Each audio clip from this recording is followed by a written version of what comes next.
Baspa supremo Mayawati इन दिनों कई वजह से चर्चाओं में हैं। चर्चाओं में रहने की वजह पहला उनका संन्यास लेना, दूसरा राष्ट्रपति पद के लिए आगे बढ़ना। लेकिन इन सब के बीच में एक और खबर मायावती को लेकर सामने आ गई है। हाल ही में गेस्ट हाउस कांड का जिक्र मायावती ने किया था, लेकिन अब जो खबर उनको लेकर आई है वो खबर चौंकाने वाली है। मायावती ने इस डर से बदल दी है पूरी राजनीति का समीकरण। बहुजन समाज पार्टी की मुखिया मायावती ने इस बार उत्तर प्रदेश की 10 सीटों पर होने वाले उपचुनाव लड़ने का ऐलान किया है। यही नहीं, बसपा मुखिया इन दिनों चुनावों में जबरदस्त तरीके से एक्टिव नजर भी आ रही हैं। हाल ही में बसपा कार्यकारिणी की बैठक में आगामी चुनावों को लेकर रणनीति तैयार की गई। पार्टी का मानना है कि अगर इन चुनावों को मजबूती से लड़ा जाता है तो बसपा का खोया जनाधार वापस आ सकता है और ये चुनाव पार्टी के संजीवनी साबित हो सकते हैं। बहुजन समाज पार्टी यूपी की बड़े क्षेत्रीय दलों में आती है।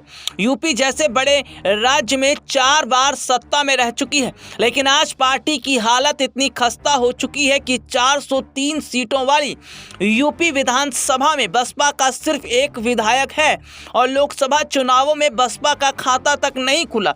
पिछले कुछ सालों में बसपा को वोट बैंक भी खिसकता दिखाई दे रहा है।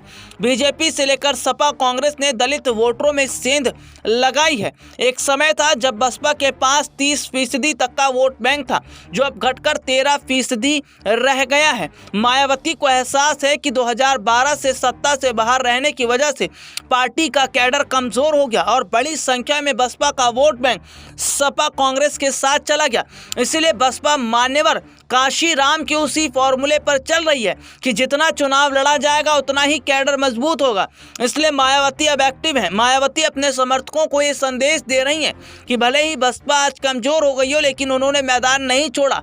वो आज भी अपने समाज के मुद्दों को लेकर संघर्ष कर रही हैं। उन्हें उम्मीद है कि बसपा के एक्टिव होने से उनका वोटर उनके पाले में फिर से आ जाएगा। लेकिन अपने दर्शकों को बता दें कि मायावती ने न सिर्फ अपनी रणनीति को बदल दिया है, बल्कि माना जा रहा है कि जो उनका कोर वोटर है उसको अपने साथ लाने के लिए लगातार कई बड़ी योजनाओं को लेकर भी बात कर रही हैं। अब ऐसे में देखना यही होगा कि क्या उपचुनाव से पहले मायावती अपने वोटर्स को अपने साथ जोड़ पाती हैं।